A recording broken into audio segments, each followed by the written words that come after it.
Welcome to the Daybreak with Jeff Slakey podcast. I'm so happy you found us. Please subscribe, rate, review, and share this with your circle of influence. It's a collection of the interviews, news, and conversation during Daybreak with Jeff Slakey on I-Fiber One News Radio, KMAS, weekdays from 6 to 9. Hey, good morning, everybody. It's Friday, and Spencer, good morning to you, sir. Hey, good morning. TGIF. It snuck up on me. I didn't feel like it was Friday when I woke up. Yeah, because it feels like Friday every day. We're in the middle of the longest Groundhog's Day ever. Oh, man.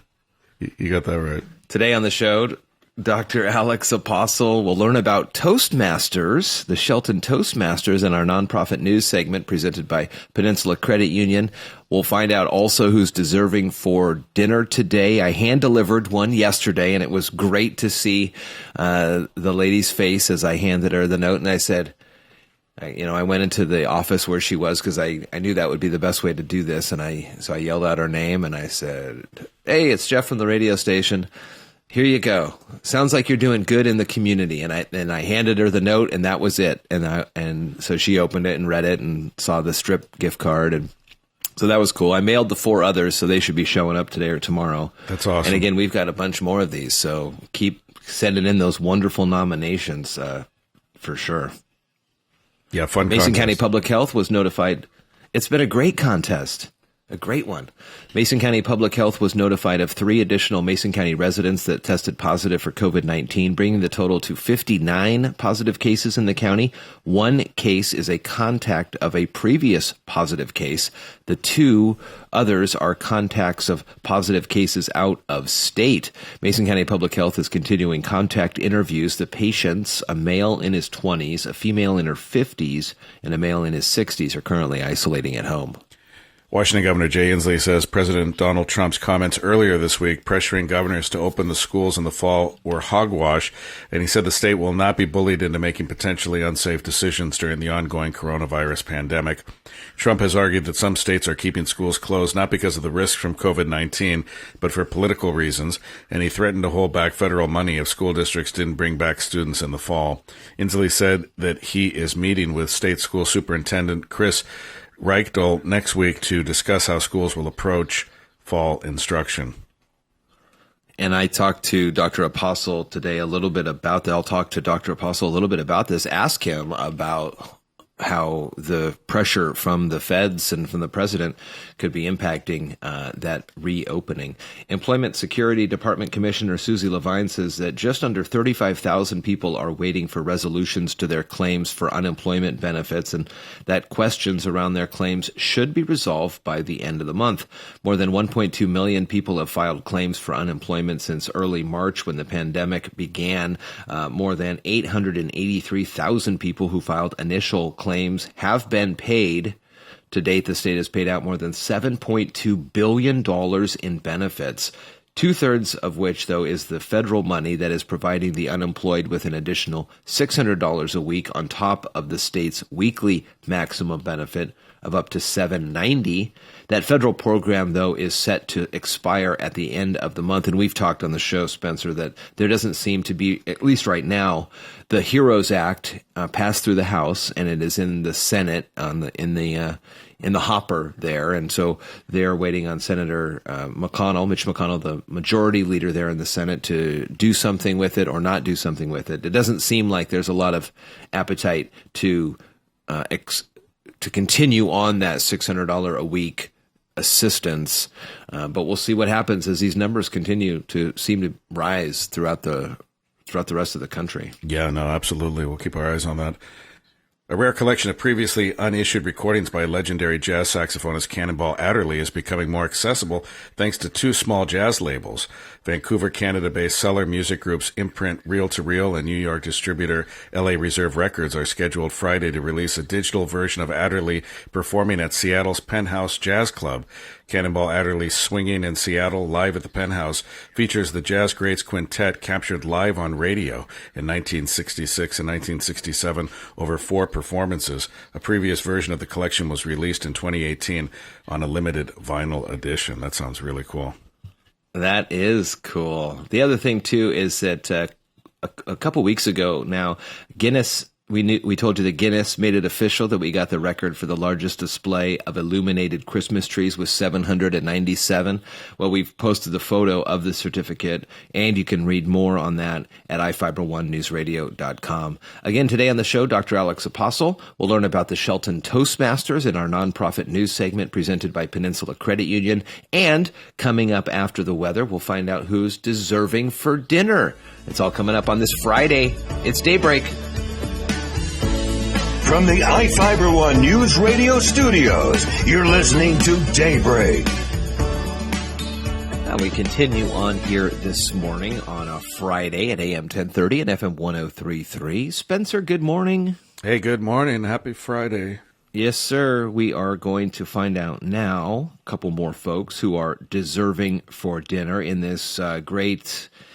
And I just don't have a better word for it. Contest or appreciation campaign. How's that? I don't know. No, I like it. For great folks in the community. Eric Anisco from the Bayshore Texaco and the Hillcrest Shell gave me some gift cards to the Strip Steakhouse. Says, Jeff, let's get these out into the community. So we came up with this wonderful contest or nomination ceremony, Deserving for Dinner, where folks send emails to Daybreak at ifiber1.com, Daybreak at ifiber1.com, and, well, they just nominate someone who they think does good in our community, and then we reward them with a $25 gift card to the Strip. And I said this morning that I've mailed out 4 of them yesterday, and I hand-delivered 1, and so... That's gonna start making a lot of folks happy. We've got 2 more. Who's our first one? Well, we've got proud Grandma Barbara writing in, Jonah is deserving for dinner at the Strip. He graduated from Shelton High School class of 2020, survived a lot of changes during his years at Shelton High along with his classmates. Here are a few. Changes in class schedules from semesters to trimesters. That was always a big challenge. I remember that. Enduring a long, hugely messy remodel of the school, no spring sports, not having the last day of school to properly say goodbye to the teachers, having a different graduation, no senior ball. I want to be clear, he never complained. I did in my head, but I kept my mouth shut. With a grade point of 3.6, 2 scholarships, and a varsity athlete for 4 years in 2 different sports, Jonah is a great young adult and would enjoy a fabulous steak at the Strip. He is deserving for dinner. And that's from Jonah's grandma, Barbara. That's a nice email.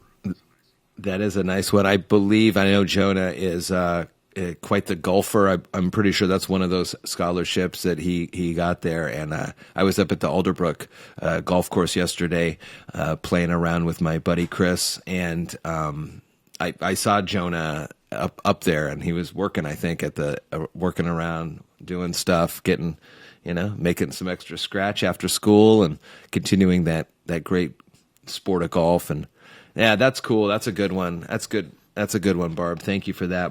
The one I have here today is Charlotte nominating Andrew for a gift certificate to the Strip. And this is a good one, too, because his birthday is coming up on the 14th. He has been such a great help to me as I have recently moved into a senior home, and they navigated both of them moving during the shutdown. She thinks this would be a great way to show her appreciation for all that he has done. And she also says, please thank Eric Anisco for supporting the Strip and our community. So that's Charlotte nominating Andrew, someone else who is deserving for dinner. We'll do these again throughout next week and until we run out of these gift cards. So if you've got someone who you think is deserving for dinner, nominate them by emailing Daybreak at ifiber1.com. That's again Daybreak at ifiber1.com. More Daybreak Morning Show coming up. You're listening to Daybreak on iFiber One News Radio. Good morning, everybody, as we welcome in from the Shelton School District, Superintendent Dr. Alex Apostle. Good morning, Alex. Good morning, Jeff. Great to be here with you. We are in the first parts of July and getting closer and closer to the likelihood of the start of the school year. We heard over the last couple of days some big pushes from the federal government, President especially wanting to get everybody back in school full time in the fall. It looks like it's difficult right now. What are your thoughts on that? Well, Yes, thank you for mentioning that. In preparation for reopening our schools in the Shelton School District, we developed 7 subcommittees, and we had over 200 people, both staff and community members, involved in those subcommittees. And we're going to be announcing our plan on July 15th. That will include distance learning and for students to be on campus. But it just depends on how this virus goes. And right now it's increasing all over the country, and even in our county, there's additional cases. So we're monitoring that very closely, and our plan will be very flexible and nimble to adjust to changing circumstances. But we are going to be ready to reopen our schools if that's the case in September, on September 2nd. And move forward accordingly. So there are many unanswered questions as it relates to the virus, and in terms of that, we're being very careful how we're approaching the reopening of our school district. And of course, the number one priority continues to be the health and safety of our students, our staff, and our families. So it's not easy. It's very complex because the minute you go one direction, there's other challenges involved. You go another direction, and there's other challenges. So I'm very proud of our subcommittee members, our leaders of those subcommittees. They're doing a tremendous job. They've taken into account a number of different factors in developing our reopening plan. So I'm very excited to announce that plan on July 15th, and we're going to be presenting it, of course, to the school board, and we'll have open forum sessions to further define what that program is going to be all about. But I can tell you that I think we're right on the mark in terms of what's happening today and how we're going to reopen our schools. Throughout the week, we've been talking about other big events that have decided to cancel for the year, like the state fair. And so Spencer and I have been talking about this. And, this is a major undertaking that takes basically a year to plan a month fair. And so once you make these decisions, like you said, as soon as you make the decision, you're starting to go down that path. If you decide a certain way on the 15th and when you release what the plans are, how agile, nimble is that plan depending on the circumstances that we are not sure of 2 months down the road? Well, we've designed the plan to be very nimble. And yet be robust in terms of providing the very best educational program that we can. We're going to take direction, of course, from the health department, from the state of Washington, from OSPI, the Office of the Superintendent of Public Instruction. But we are developing plans that we can make adjustments based on circumstances. The plan for sure will not satisfy everybody. But I truly believe that everyone in our community understands the complexity of the situation that we're dealing with. But the number one priority is the health and safety of our people, our students, and to provide the very best educational experience possible. There's nothing better than students being in the classroom with the teacher and with staff. But at this point in time, that doesn't seem like a possibility for every student to be on campus. And so what we're doing is we're dealing with the reality of the fact that the pandemic is increasing at this time. But we're ready to do whatever's necessary to provide the very best for our students and families. However, it looks moving into the fall academically is very important to the future of the student's success moving forward. What about extracurricular activities? The school district, I don't have to tell you this, but, the passing of the bond and all of that great work that has been done. When I was up there for graduation, the football field is well underway. The baseball fields have been completed. Sure. How is all that extracurricular activities, not just sports, but everything outside of the traditional school day being looked at, either from the state or with your committees? Well, we're looking at it in our subcommittees, but we're under the purview of the Washington Interscholastic Athletic Association and the state and the health department. And we've got to be very consistent, of course, with the direction that they're providing. So nothing has been formalized at this point in time, but we're staying close to the decision makers in terms of the athletic program and extracurricular program. But, our facilities that are being constructed at this time will be ready to go by the fall. I was up there yesterday and I saw tremendous activity going on, and it's going to be beautiful. I'm just hoping that we have the opportunity very, very soon to utilize those facilities. Yeah. But it's pretty exciting to see all the construction and the impact that that's going to have on our entire school district program. Well, the education aspect of how the whole country gets restarted is a huge topic of conversation, as parents need to be able to be comfortable with their jobs and their positions at their places of employment when it comes to distance learning, or if kids are going to be home. All of these business, education, government really needs to kind of get together, sit at the table and say, here's how it has to be done. And without one and total buy-in, I don't see that all three can't be. I don't think all three can fully be successful. It's a very difficult challenge. There's no question. There's no simple answer to all of this. I'm very concerned about families and the education of our students. We're trying to do everything possible to support our families, to support our students and our staff during these very trying times. The health and safety of everyone, in my opinion, is the number one priority, and I'm sure that's shared with many, many people.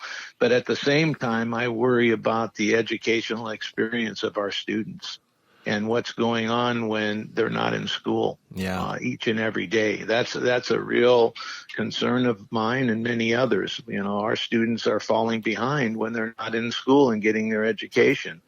So this is something that's of paramount importance as we move forward. We're going to be monitoring everything very closely to make sure that we're doing the very, very best for our families and for our students and for our staff. Yeah, it's not just book learning, but it's the interpersonal relationships, right, the socio-emotional, the nutritional aspects, the physical education aspects. There is a lot that goes into a school day that benefits the kids. Absolutely. Every single day, the social and emotional issues that are involved every single day, and the support that's needed in relation to those areas, it's critical. So I just want to say that I appreciate all the effort on the part of our subcommittees. When you have over 200 people involved in those committees, a lot of people have dedicated a lot of time and a lot of energy. And I strongly believe through the surveying of our community, and we've sent out 4 different surveys to find out how people are feeling about the reopening of school. And we're not just taking that information for granted. We're incorporating the information that we receive from those surveys directly in our plan to reopen schools. And I have nothing but gratitude for all the effort that's been put forth. And we're going to do the very best that we can. Well, we look forward to the 15th to find out what the details are, and we'll talk about that next time as well. Superintendent for the Shelton School District, it's Dr. Alex Apostle. Thank you, sir. Thank you, Jeff. Have a good day. You too. Bye-bye. Bye. From the iFiber One News Radio Studios, you're listening to Daybreak. Coming up here on the show, we're going to have a chance to learn about the Shelton Toastmasters, a nonprofit in our community, 501c3. Nonprofits are able to come on the air and talk about what they do for you and I in the community, thanks to Peninsula Credit Union, who sponsors Nonprofit News. If you're a nonprofit or know a nonprofit that'd like to get some information on the Daybreak show and out to our listeners, you can email me, Jeff at ifiber1.com. So I'm going to show off, I know. Oh, there you go. Hey, I'm dual booted on Ubuntu and Windows, so if I'm on my Ubuntu setup, it won't work with virtual backgrounds at all. It's just horrible. But so I have to use Windows when I'm doing Zoom and I want a virtual background. Okay. Everybody can hear me okay? Yes. You guys all look good here. I am recording now, so this will air tomorrow or Friday. Okay. To check the schedule. And so basically what we'll do is just kind of talk about Toastmasters and where you used to meet and how you're meeting now and some of the things that you've learned and I guess some tips for public speakers if you got some quick ones, things like that. So Cool. Great. And you are more than welcome to count my verbal fillers because I know there will be a lot. Well, we are in a more conversational mode, so there is a certain amount of forgiveness and grace allowed. Good. At least those are James's rules. Sure. Maybe I'll be able to add digitally a little check mark. Tick, tick, tick, tick, tick. You won't be able to see my face afterwards. Okay. Bob, James, and Don, Shelton Toastmasters. All right, here we go. In 3, 2, 1. Hey, good morning, everybody. Jeff Slakey and Spencer Hughes on the Daybreak Show. And I've got a real fun conversation now for us via Zoom video conference. It's with the Shelton Toastmasters, some of the great folks who are part of that organization. I've got Bob, James, and Don with me here this morning. Good morning, everybody. Morning. Good morning. Thanks for being on the show with me. And Toastmasters is a great organization that helps folks learn and enhance their skills of public speaking. And I've known about the Shelton Toastmasters for a while now. I've always been hesitant to go in because I remember my days at Western for communications and all the things that we used to get in trouble for when giving our speeches. And I know on the radio, a lot of that is just thrown out the window as we're trying to do live broadcasts. So tell me a little bit about Shelton Toastmasters. I'm sure now you're meeting virtually, but where had you traditionally met? And let's start, Bob, let's start with you. Well, the last couple of years, we've been meeting at the Shelton Fire Station. So they have a room there, and we meet on the 2nd and 4th Tuesdays at lunchtime. So we've been there. And it's a good location for us, centrally located. We have people I work for Green Diamond, and we have currently 9 members in our organization and always looking for new members. Some work in the community, some are a little bit further away. And I live down in Aberdeen, for example. Oh, wow. And so it's a great organization. James, you're from Aberdeen. Then what draws you to the Shelton Toastmasters, or is there not an outlet there? Or I actually have my home club, Harbor Toastmasters, down here in Aberdeen, and that's my home club. And I started coaching the Shelton Club as the area director, and now I'm actually division director. So I'm in the district leadership. So I pitched in and joined the club, and I'm helping to grow things and kind of be a mentor in some ways to the club and help them grow and whatnot. Don, what about you? What's your background and what brought you to Toastmasters? Well, I'm actually a professional speaker. And so what brought me to Toastmasters was always the desire to improve my speaking skills. I mean, I'm very fortunate, and I personally didn't have a problem speaking in front of groups. But there's just so many benefits, even for people who speak all the time. It gives me an audience if I want to test out some material. And we also, in Toastmasters, there's a segment called Table Topics, where we are given a topic and we don't know what it is in advance. We have 2 minutes, from 1 to 2 minutes to talk about that topic. And it really helps you learn how to think on your feet, how to think creatively and try to put together in some structure in a relatively short period of time. The other nice thing about that is you learn how to recognize how long you're speaking. Meaning that 2 minutes, sometimes it's a long time and sometimes it's like, oh wow, I'm at 2.5. How did I get there? I have that problem. I have great memories when I was up at Western in my kind of final year there, when I was supposed to be studying for my finals. We would find ourselves in kind of the COM 101 room, and the the freshmen would have had like a visual aid that they needed for their speech. So instead of studying for my finals, my group would grab one of those visual aids. We'd give each other 30 seconds to look at it, and then we would have to give 5-minute speeches about that visual aid. I love that idea. We need to do that. It is a hoot, and it really stretches your imagination and helps you kind of connect disparate. I remember one I did on hot air balloons, and somehow I tied in, like Route 66 and the Southwest, and it's a lot of fun. What are the different types? The table talk. I'm sure you do some, professional speeches and things like that. What are the different types that you go over at Toastmasters?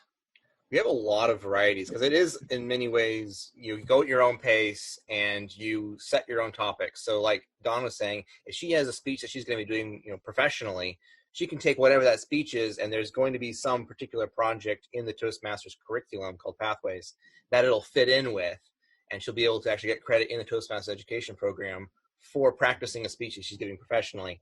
I've known a lot of people who have a work presentation to do for their bosses, and they'll bring in, it's like, pretend you're a board of directors, and we'll all pretend to be a board of directors and evaluate her based on that. And she'll give a presentation along that lines. I've done, narrative stories. I've taken old tales, brought them to modern life. I've done lots of different things in my time as a Toastmaster. It really depends on what you want to do. It's very flexible in that way. And there's a lot of different variety. The topics are chosen by the speakers, so it can be anything from, I like to talk about travel, Dawn talks about her Icelandic courses, James talked about his different experiences.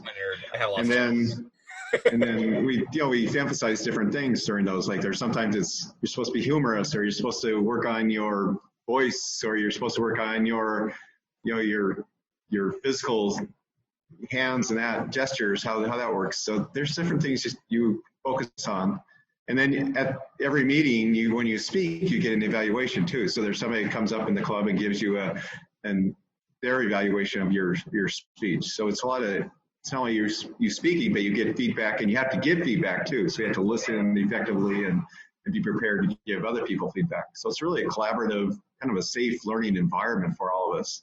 That's really key, actually. I just want to piggyback on what Bob was saying there about the evaluations. I think personally that the evaluations are the backbone of Toastmasters, because you are trained in how to give a quality, constructive criticism, which is really valuable in the world, and learning how to take constructive criticism and learn and grow from it at the same time, which is also really valuable. And so that's really, really useful. And like you said, Toastmasters is a safe place. I always say it's a safe place to fail. When you make a mistake, as we always do, things get messed up.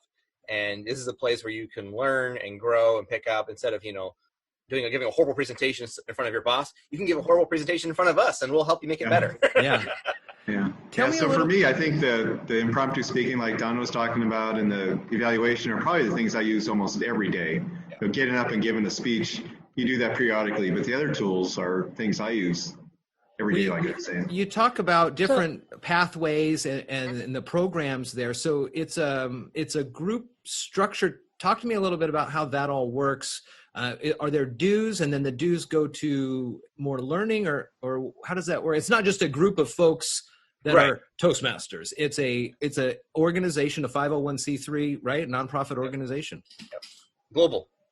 It's an international organization that has all these, has a program set up. I don't know how many, James, you may know how many clubs and people. There's 11 separate paths that you can take that are tailored to what you need, like whether it's, management or humorous speaking or coaching or whatever. And so they're tailored to you, and each one has 5 levels in it, and you get, certificates for each level you complete. And if you complete 2 levels and do a bunch of other projects that train your leadership skills and hone you in a wide range of areas, you get what's called a Distinguished Toastmaster Award, or DTM, which, as far as the number of, focused, dedicated hours, is roughly equivalent to a bachelor's degree, as far as the notoriety you get and the amount of stuff you put into it. It's pretty significant. You can put it on your resume. It's accredited, recognized around the world. Wow. And they test it all. It's like, this is solid stuff. And so a lot of the dues that you pay, which is $45 per every 6 months, go directly to Toastmasters to help, provide the training and the resources. And a lot of that goes back down through into the districts, where the district can provide training and continuing ongoing support for the clubs. But clubs sometimes also have their own club dues to help support, paying for a venue and that kind of stuff too. Don, tell me a little bit about how your training as a public speaker has helped transition from all the in public speaking to now this virtual speaking. When I talk with guests a lot, I try to, when we talk about the camera use and you look in the eye of the camera and pretend it's a person's eye and, things like that. How have you been able to transition from in public person speaking to this digital format? Well, I am fortunate in that I have a background in video production. So for me, it's been a very easy transition. I have to admit, from a personal standpoint, it takes a while. I think it's true of anyone. It takes a while to get used to seeing yourself on camera. Thankfully, I'm very accepting of my appearance, for example. So again, it doesn't bother me. There are people who don't have facial paralysis, for example, who probably have a harder time being on camera than I do. But one of the things it does do is it does force you to think, all right, what do I have to do? I tried to set up my microphone and it didn't work, so I went with the camera on the laptop. So as you understand, there's always the technical level to deal with. I did a webcast a couple of years ago where I did about 24 different episodes. So I got a lot of practice seeing myself, interviewing people. What do I look like? What do I have to do to set it up technically so it works? Toastmasters, honestly, we've had to go to the Zoom format. Our meetings are in Zoom right now. So the meeting at the fire station is actually not happening right now. So please don't show up at the fire station until, if you want to join us, we would love to have you. In fact, that's one of the things, not to change the subject, but I did want to make sure that we get in how people can find us. Yeah, please. I'm sure now, especially because the physical location is not there. How are folks able to access you? Go to the website. Go to sheltonwa.toastmasterclubs.org. So sheltonwa.toastmasterclubs.org. And there's a contact us form on there. It'll give us information about our current meeting stuff is on there. We also have a contact us form. You can send in your email and contact us, and we'll get back with you and loop you in with stuff. Send you the agendas, all that kind of thing. What are some, each of you, if you have a quick tip for someone who has to give a presentation today or over the weekend to a group of folks, do you have something that you always go back to in your toolkit? A lot of folks will say, imagine them in their underwear. And then I've read too that you don't want to do that, or you look at the foreheads, or you look just above the eye line, stuff like that. Let's go around the horn here. And if you guys have tips for you. Sure. The first one that comes to mind that I always like to tell people is that the way you interpret your own body language determines how they're going to interpret it. If everybody's going to be to a certain degree nervous, but physiologically nervousness is identical to excitement. And so if you rephrase it and you change your body language, like if you're in real person, you walk up to a lecture a certain way, or behind a camera, you sit up and square your shoulders in a certain way, you're triggering your body to exude confidence, and it rephrases and reframes that nervousness into excitement, and then your audience will say, oh, he's excited to be talking to us, and they feel connected, and it gets away from all the jitters that come from the nervousness aspect of it. Oh, that's a good one. Don, what about you?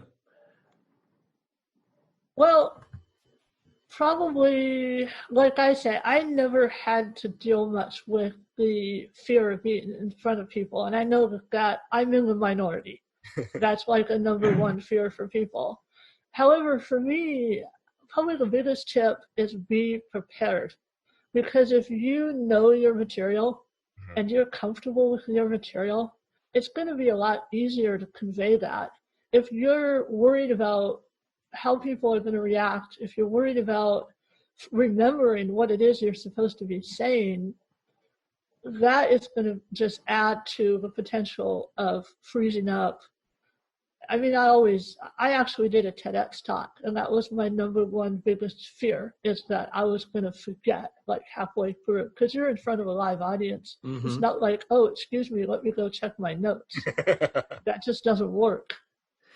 And when it comes to those types of things, when it comes to someone who is fearful perhaps of speaking, you may default to writing out every single word in your script and if you start to get flustered or something, you look down, you lose your place, you're unable to find it. So, having the preparedness and even able to fall back to just a talking point or one line, if you're prepared, should get you through at least that segment. Yeah. And there's a lot of things you can do. That's probably the point I would, build upon what James and Don said. When you get in your speech, sometimes you want to be so precise, you get aggravated because you're trying to be exact, and you get flustered, and that's what I try to do, is make sure I'm well prepared, have some talking points. And if I get to a point where I get a little nervous or get off track, I just try to get back to look at the talking points. And don't worry about hitting every point exactly how you plan to do it. Just get back and start communicating what you're talking about. And in most speeches, you have a time to go back and recap anyway. It's usually at a meeting where you have a chance to, if you miss something, you can always get back and get back to that point you missed it later on. Shelton Toastmasters meets on the 2nd and 4th Tuesdays virtually. I'll put the links to the show notes when I post this interview, so folks will get a better chance to get in touch with you and hopefully get those roles up there and get some more confident speakers around the area. Bob, James, and Don, thank you so much for taking some time this morning. And as we talk about, being prepared, we had some technical difficulties, but you all rolled through it great. And thank you so much for being accommodating. And it was a good conversation. I'm glad that I got a chance to talk with you guys. Honor. Great. Thank you, Jeff. You guys have a great one. You too. All right, you too. Again, that was a great conversation with the Shelton Toastmasters, a nonprofit in our community, and the Peninsula Credit Union's nonprofit news segment right now. Again, if you're a nonprofit or know a nonprofit that has information to get out to the community, email me, jeff@ifiber1.com, and we'll get you signed up and on the show. More Daybreak coming up. Thank you so much for listening to today's Daybreak with Jeff Slakey podcast. Again, I'm so happy and honored you found us and chose to listen. Please subscribe, rate, review, and share this with your circle of influence. It's a collection of some of the interviews, news, and conversation during Daybreak with Jeff Slakey on iFiber One News Radio KMAS, weekdays from 6 to 9. Thank you so much again, and talk with you next time.